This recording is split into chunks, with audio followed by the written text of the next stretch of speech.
Assalamualaikum warahmatullahi wabarakatuh. Apa kabar anak-anak ibu semua? Semoga kalian tetap dalam lindungan Allah Subhanahu wa Ta'ala dan selalu dalam keadaan sehat. Amin ya Rabbal 'Alamin.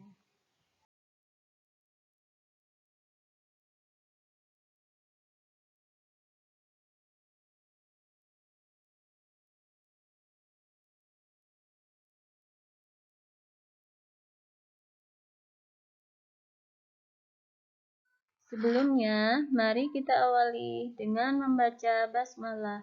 Bismillahirrahmanirrahim. Baik, untuk materi akhlak kali ini kita akan membahas tentang akhlak terpuji, yaitu ikhlas.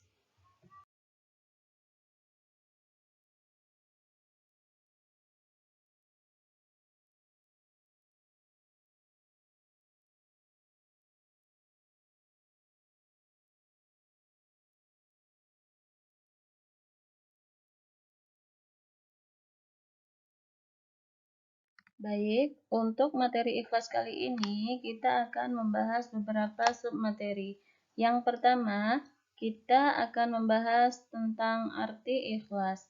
Yang kedua, cara menjadi ikhlas. Yang ketiga, dampak positif beramal secara ikhlas. Yang keempat, ciri-ciri orang yang ikhlas. Yang kelima, manfaat beramal secara ikhlas. Dan yang keenam, nanti Ibu akan tampilkan film pendek tentang belajar ikhlas. Simak baik-baik ya.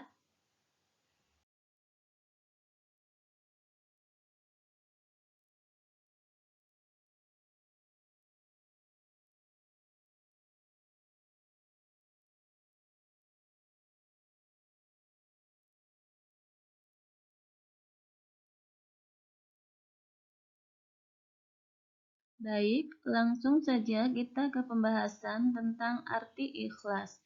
Ikhlas secara bahasa berarti bersih, lurus, dan suci. Ikhlas berarti mengerjakan sesuatu kebaikan atau amal ibadah dengan niat hanya untuk mendapatkan ridho dari Allah Subhanahu wa Ta'ala semata.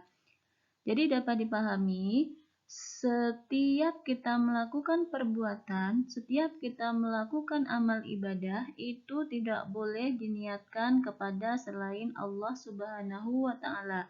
Apalagi diniatkan untuk agar supaya mendapatkan pujian atau balasan dari orang lain. Itu tidak boleh. Jadi dapat dipahami ya.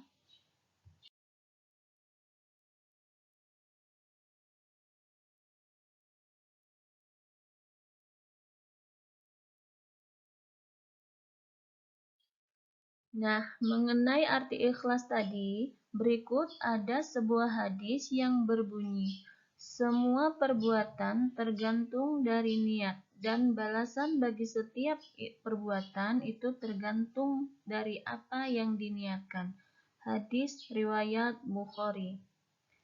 Jadi, dari keterangan hadis tersebut dapat disimpulkan bahwa setiap perbuatan itu tergantung dari apa yang diniatkan. Jadi, apabila kita berniat akan melakukan perbuatan baik, namun kita belum sempat melakukannya, maka niscaya kita sudah mendapatkan balasan yang baik pula. Namun berbeda dengan niat yang buruk. Apabila kita berniat akan melakukan keburukan, namun belum sempat kita untuk melakukannya, maka insya Allah malaikat pun belum mencatat niat buruk kita apabila kita belum mengerjakannya. Dan kita tidak akan mendapatkan apa-apa dari niat itu. Yang ada, kita akan mendapatkan kerugian karena itu akan mengantarkan kita kepada keburukan.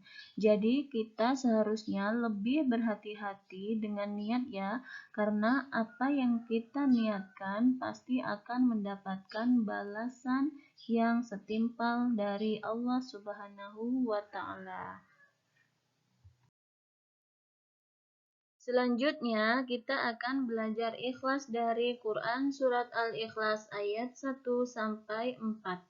Sebelumnya, mari kita baca bersama-sama terlebih dahulu ya. A'udzu billahi minasy syaithanir rajim. Bismillahirrahmanirrahim.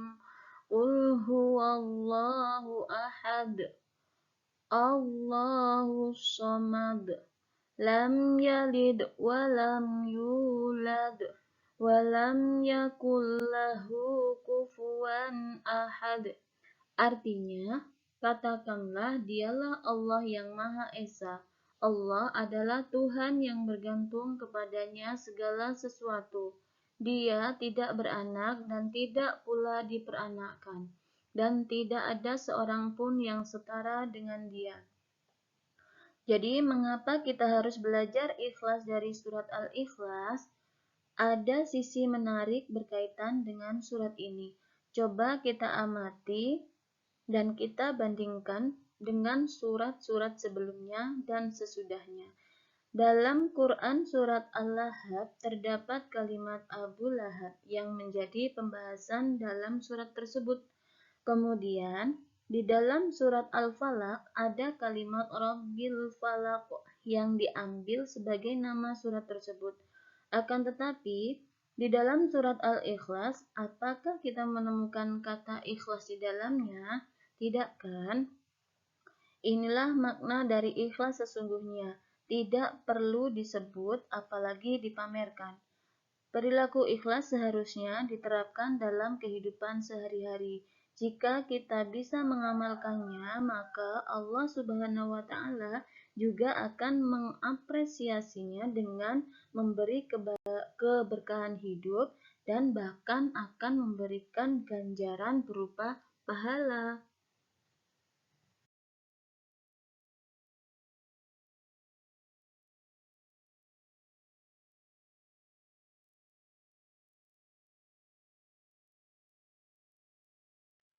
Lanjut kita ke pembahasan yang kedua, yaitu bagaimana cara menjadi ikhlas.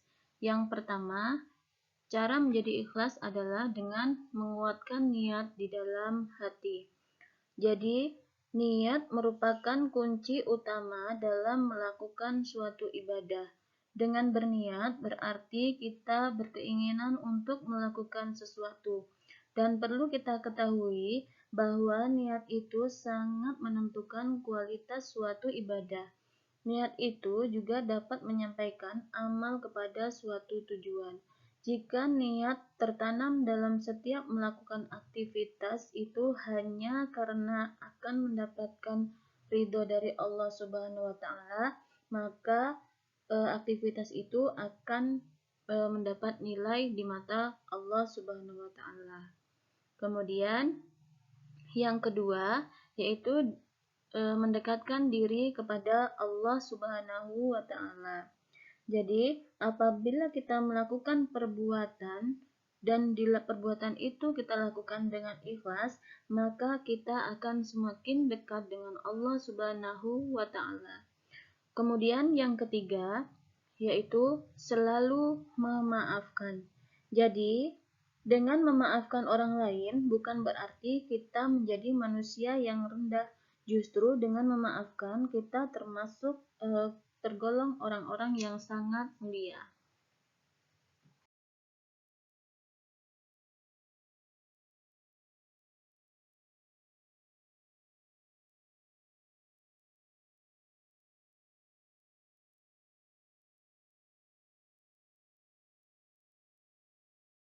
Lanjut kita ke pembahasan dampak positif beramal secara ikhlas. Jadi dampak positif beramal secara ikhlas yang pertama adalah melatih diri agar tidak merasa bangga jika perbuatan baiknya banyak dipuji orang lain. Jadi hati-hati dengan pujian ya. Setiap kita melakukan perbuatan baik, maka terkadang kita akan mendapatkan pujian dari orang lain. Nah, di sini kita berlatih untuk tidak merasa bangga jika kita mendapatkan pujian dalam perbuatan yang kita lakukan. Maka seharusnya kita memperbanyak memohon ampun kepada Allah agar kita bisa terhindar dari sifat ujub tersebut. Kemudian, dampak positif selanjutnya adalah dapat menjaga keistiqomahan dan kerutinan dalam berbuat baik meskipun amal baiknya tidak terlihat oleh manusia.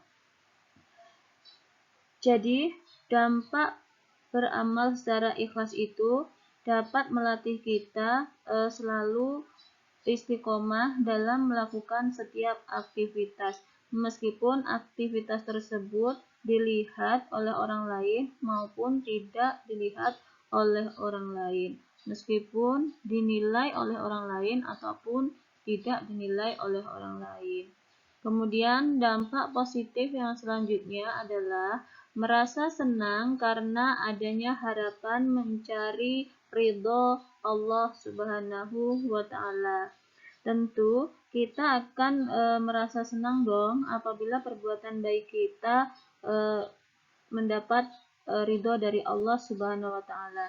Jadi, mari kita bersama-sama berlomba-lomba dalam mencari ridho Allah Subhanahu wa Ta'ala, yaitu dengan banyak-banyak berbuat kebaikan. Salah satunya adalah dengan berbuat secara ikhlas.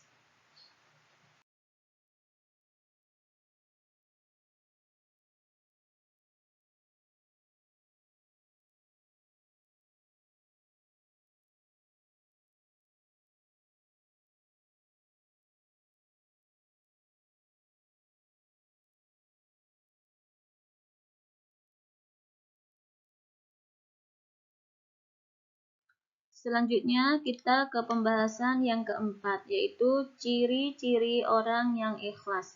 Ciri-ciri orang yang ikhlas yang pertama adalah terjaga dari segala sesuatu yang diharamkan Allah Subhanahu wa Ta'ala, baik sedang bersama orang lain maupun sedang sendirian. Jadi, orang yang ikhlas itu, dia akan selalu berhati-hati dalam setiap tindakannya, dengan tujuan agar terhindar dari apa-apa yang sudah Allah haramkan, baik ketika dia sendirian maupun ketika dia bersama orang lain. Jadi, dia tetap melakukan perbuatan secara ikhlas. Kemudian, yang selanjutnya, senantiasa beramal di jalan Allah Subhanahu wa Ta'ala, baik dalam keadaan sendiri maupun bersama orang lain, baik ada pujian maupun celaan. Jadi, orang yang beramal secara ikhlas, orang yang berbuat secara ikhlas, itu meskipun dia dipuji, meskipun dia dicela, maka dia tetap akan melakukan perbuatan baik tanpa memandang orang lain, karena tujuannya hanyalah mengharapkan ridho dari Allah Subhanahu wa Ta'ala. Kemudian ciri yang ketiga, selalu berhusnuzon kepada Allah Subhanahu wa Ta'ala. Jadi, segala sesuatu yang terjadi pada manusia itu semuanya adalah atas kehendak Allah Subhanahu wa Ta'ala, baik berupa kebaikan maupun berupa keburukan. Jadi, tugas kita sebagai hamba adalah agar selalu berprasangka baik kepada Allah atas segala sesuatu yang terjadi kepada kita. Kemudian, ciri yang keempat adalah senantiasa bersegera dalam kebaikan. Jadi, apabila kita sudah berniat untuk melakukan kebaikan, maka jangan sesekali kita menunda untuk melakukan kebaikan itu. Maka segeralah untuk melakukan kebaikan itu.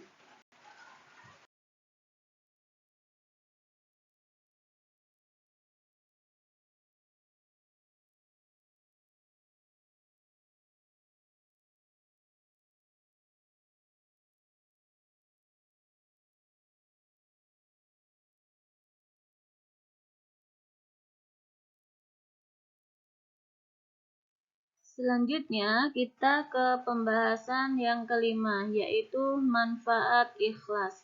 Manfaat ikhlas yang pertama adalah mendapatkan pahala dan kemuliaan dari Allah Subhanahu wa Ta'ala.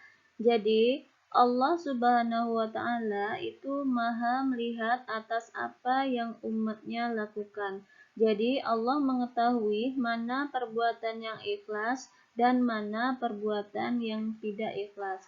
Jadi setiap perbuatan itu akan diperhitungkan oleh Allah Subhanahu wa Ta'ala dan semuanya itu akan mendapatkan balasan.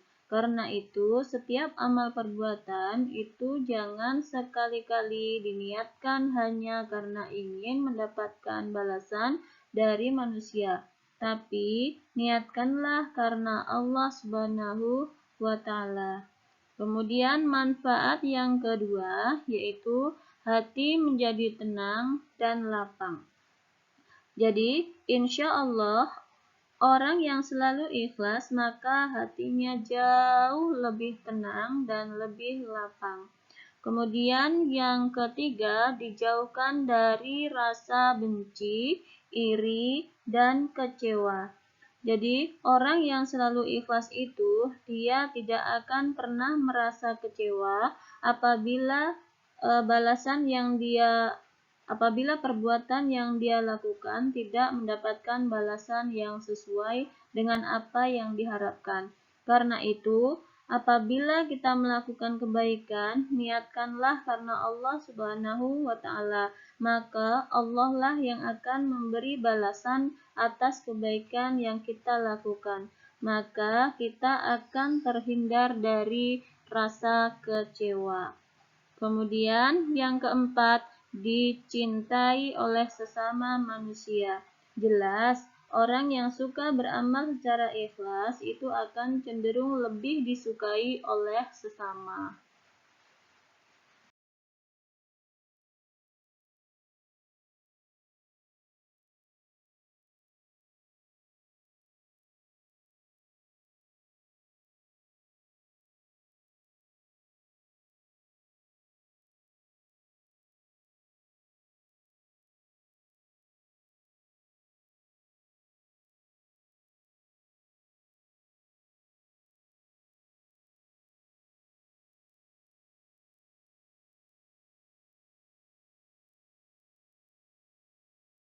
Nah, selanjutnya, Ibu akan berikan contoh perilaku ikhlas dalam kehidupan sehari-hari. Contoh yang pertama adalah ikhlas dalam beribadah. Di situ Ibu sertai gambar juga ya. Jadi, sesungguhnya perkara yang paling mendasar dan terpenting dalam melakukan ibadah yaitu dengan cara mengikhlaskan diri kepada Allah Subhanahu wa Ta'ala.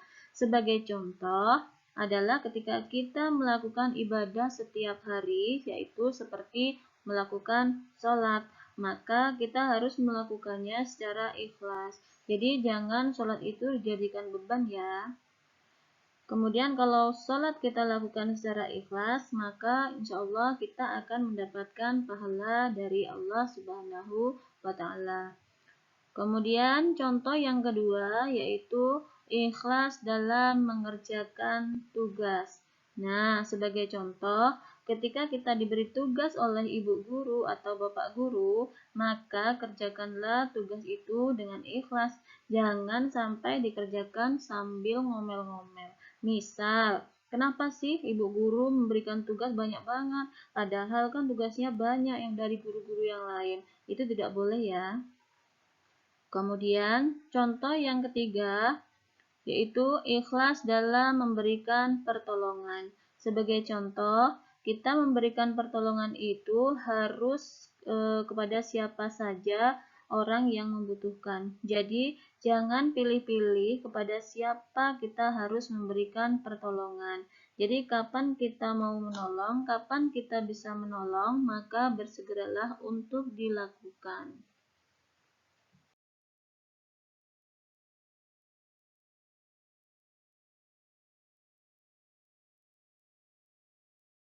Nah, berikut adalah film pendek tentang belajar ikhlas. Silakan ditonton ya. Selamat menonton.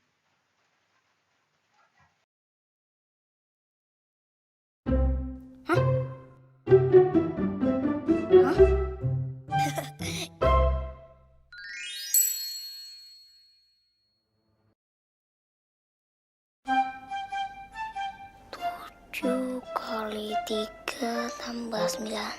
Ah, ya.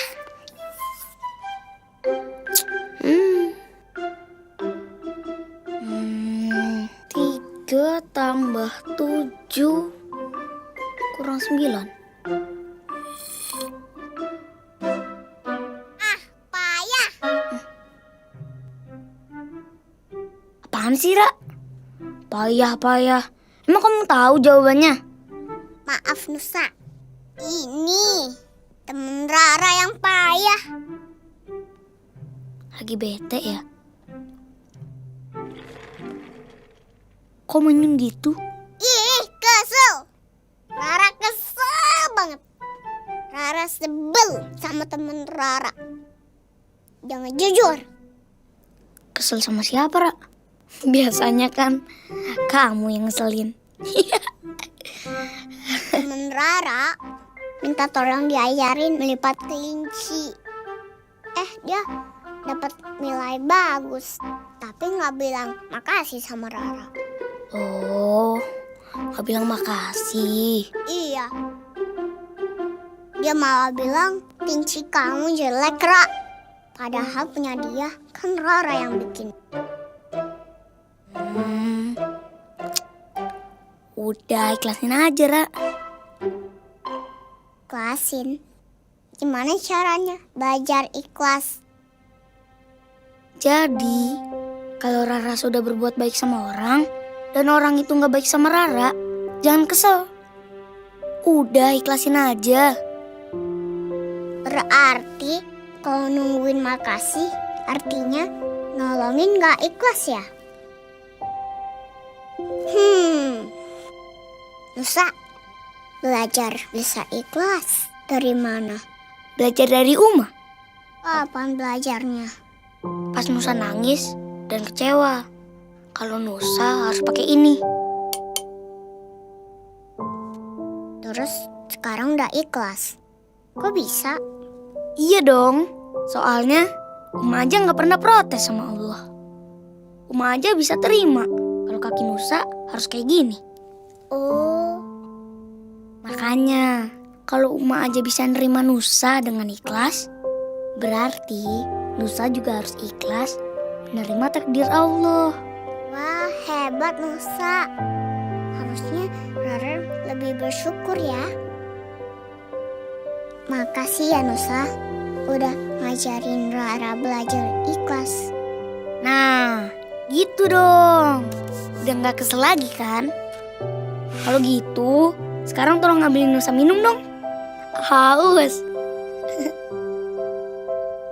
Kok nyuruh-nyuruh sih? Lah kan tadi Nusa udah ajarin Rara. Idih, kalau gitu ngajarinya nggak ikhlas dong. Oh, iya ya.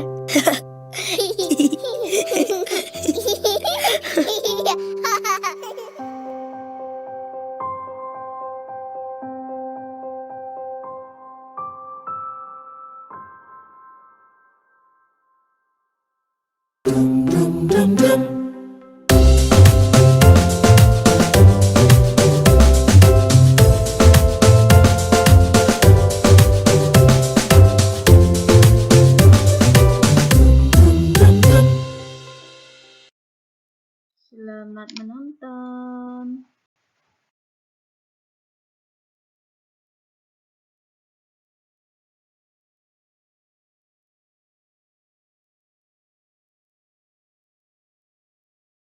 Dengan berakhirnya film pendek tentang belajar ikhlas tadi, maka berakhir pula materi tentang ikhlas kita pada kesempatan kali ini. Mari kita tutup pelajaran ini dengan membaca hamdalah. Alhamdulillahirabbil alamin. Sekian, assalamualaikum warahmatullahi wabarakatuh. Terima kasih.